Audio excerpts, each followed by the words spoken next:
I'm Mrs. Natalie Watson, age 29, residing in a cozy apartment with my husband. Our 3-year marriage has generally been harmonious, though lately discontent has crept into my heart. It's not solely directed at my husband but also extends to his parents. The bond between my husband and his parents is strong, evidenced by our weekly visits to their home. Initially, I admired his filial devotion. However, during these visits, a recurring theme emerges: my in-laws' persistent inquiry. Natalie, when will you leave your job? A woman's place is in the home.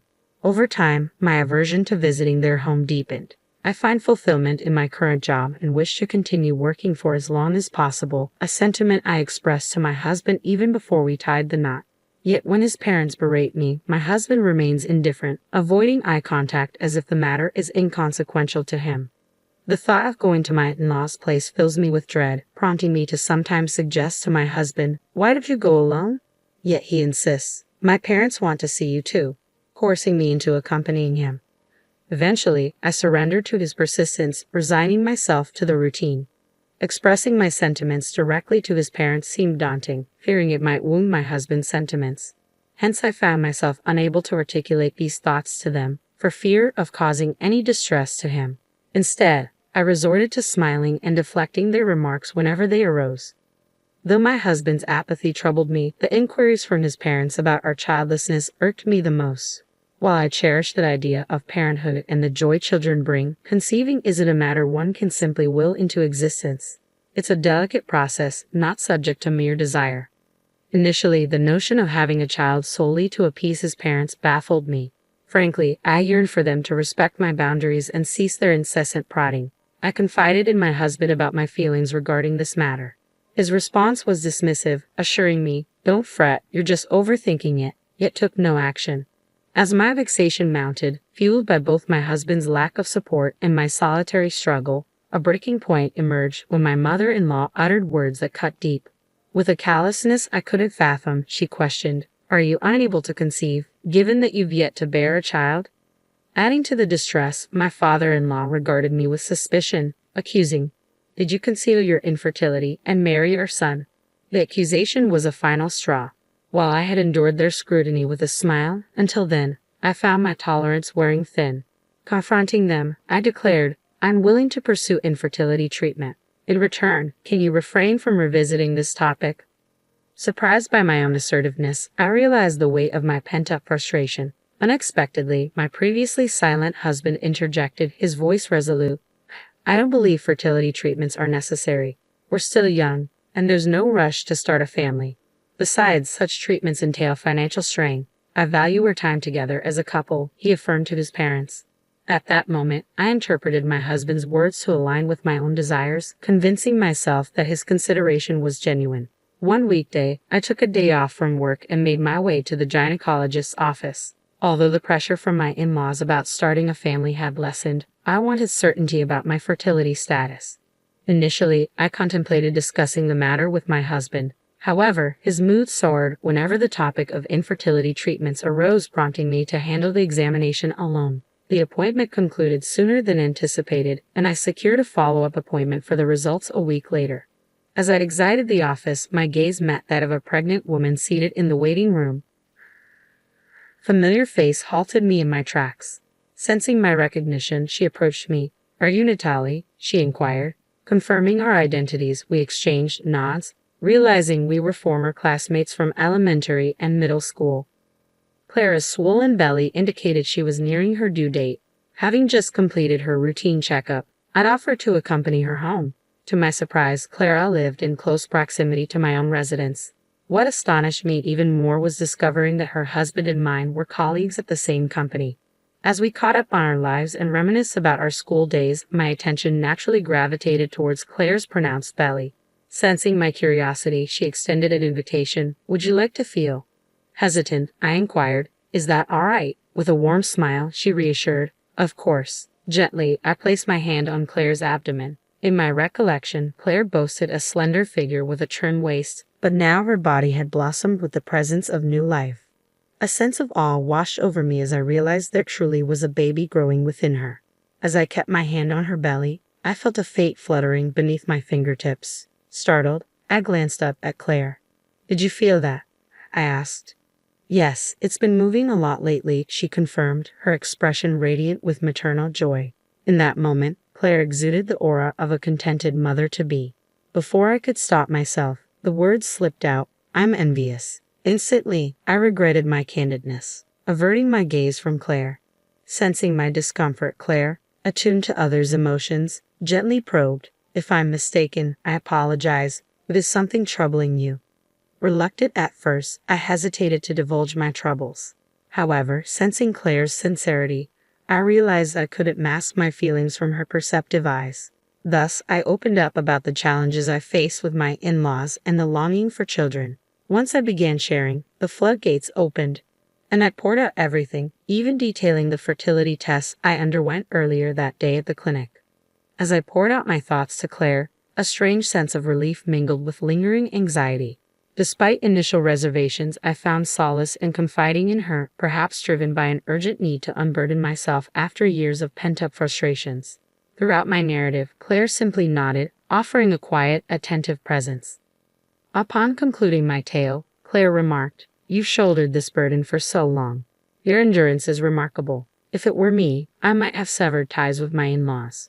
Reflecting on her words, I admitted, I hadn't realized the extent of my stress until now. Sharing with you has brought some relief, Claire, and knowing my husband supports me is a small comfort. Despite my attempt at levity, Claire's demeanor remained somber.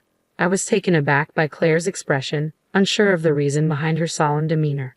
Calling out her name, I urged her to share her thoughts. With evident reluctance, she finally spoke, her words laced with hesitation.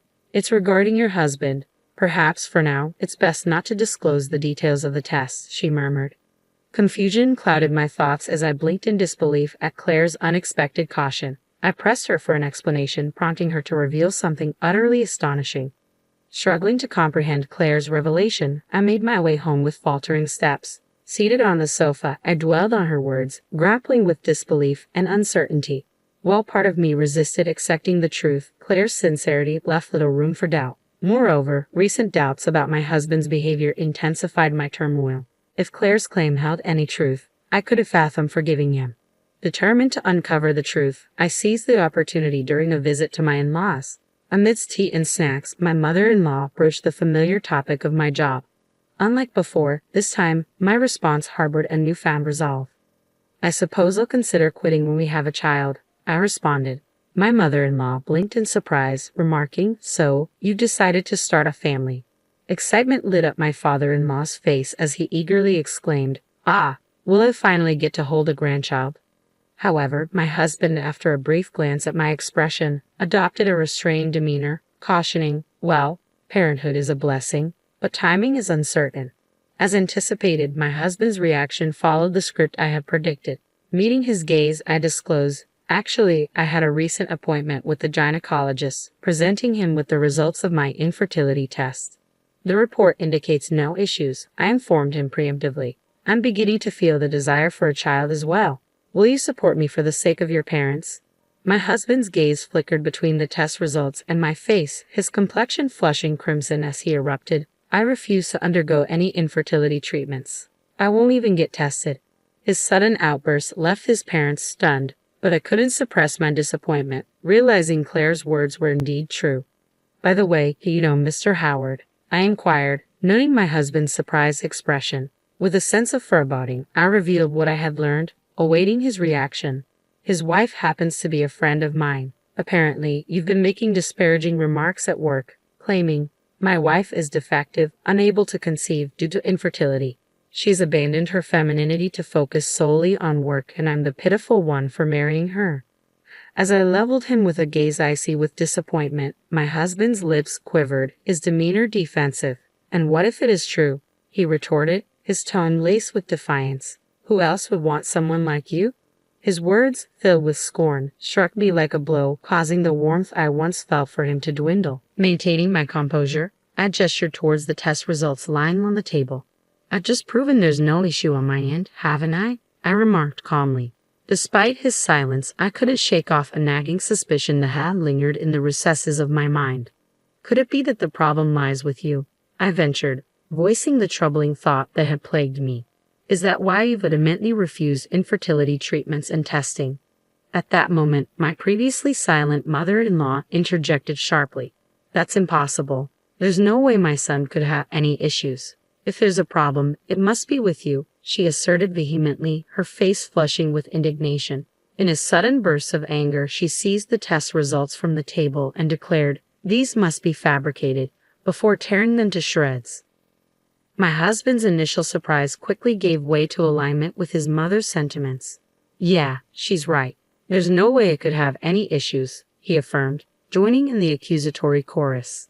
With their combined blame raining down on me, I realized the futility of continuing the discussion. In a decisive move, I slammed the prepared divorce papers onto the table, signifying the end of our feudal union. "Then please proceed with the divorce, and perhaps you'll find a far superior wife than myself," I declared calmly, my resolve unwavering. In response, my husband retorted, "Yeah, that's right. I'll find someone much better than you," his words dripping with anger as they hastily filled out the divorce papers. Surprisingly, his parents offered no objection to his decision. As I watched dispassionately while the divorce papers were completed, a sense of liberation washed over me, realizing I was severing ties with the trio before me. Once the last signature was affixed, I swiftly snatched the papers, bidding a curt goodbye before swiftly departing from my in-laws' home. Though I thought I heard a voice calling after me, it was likely just my imagination.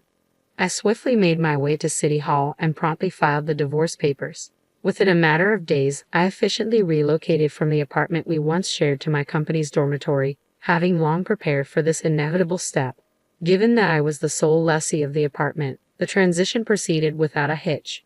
As for my ex-husband's belongings, I packed them into cardboard boxes and arranged for them to be delivered to his parents' residence with payment upon receipt. Settling into my new life at the company dormitory, I was taken aback when I received a call from my ex-husband. Curious as to his intentions, I answered the phone, only to be met with a barrage of accusations. "Why did you file for divorce? And why did you vacate the apartment?" he demanded angrily. Perplexed by his sudden outcry, I responded calmly, "Let's not play games. You agreed to the divorce and signed the papers, didn't you? As for the apartment, I've moved out because it's no longer necessary, considering our divorce and my sole responsibility for the lease." Despite my attempts to reason with him, my ex-husband remained obstinate. "Revoke the divorce. Let's start anew with marriage papers. Where are you staying now? Let's reunite," he persisted, spouting increasingly ludicrous proposals. Exasperated, I reached my limit and declared, "Enough. I'm ending this call. Do not contact me again." Attempting to terminate the conversation, I prepared to disconnect, only to be met with a threat from my ex. "If you won't disclose your location, I'll visit your workplace," he warned ominously.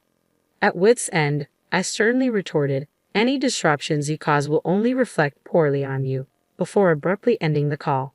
Despite my hopes that he wouldn't resort to drastic measures, I took precautions and confided in my boss about my ex-husband. Neither my boss nor I anticipated any trouble, but to our dismay, he caused a disturbance at the company. I was mortified to learn from the security guard that he had caused a scene in the lobby, necessitating police intervention. Filled with shame and regret, I found solace in the empathy of my coworkers who reassured me that ending the relationship was the right choice. Later, I was informed by Claire's husband that my ex-husband had attempted to shift blame onto me when news of the police incident reached his workplace. Thankfully, Claire's husband set the record straight, exposing the falsehoods my ex-husband had been spreading about me. It appears he struggled to continue working at the company and ultimately resigned. Chances are, my now unemployed ex-husband has returned to his parents' home, seeking solace from them. Though it might evoke some pity, supporting a jobless and divorced son could prove challenging for them. Nevertheless, his situation no longer concerns me as he's become a stranger. Since then, I've enjoyed a life free from unnecessary stress, dedicating my days to work. With more time and resources at my disposal, I occasionally visit Claire to check on her and make plans to spoil her baby. She often finds my gestures amusing, shaking her head at my antics. As for remarriage, it's not something I can consider at the moment. However, I hold on to the hope that one day I'll have the opportunity to build a happy family of my own.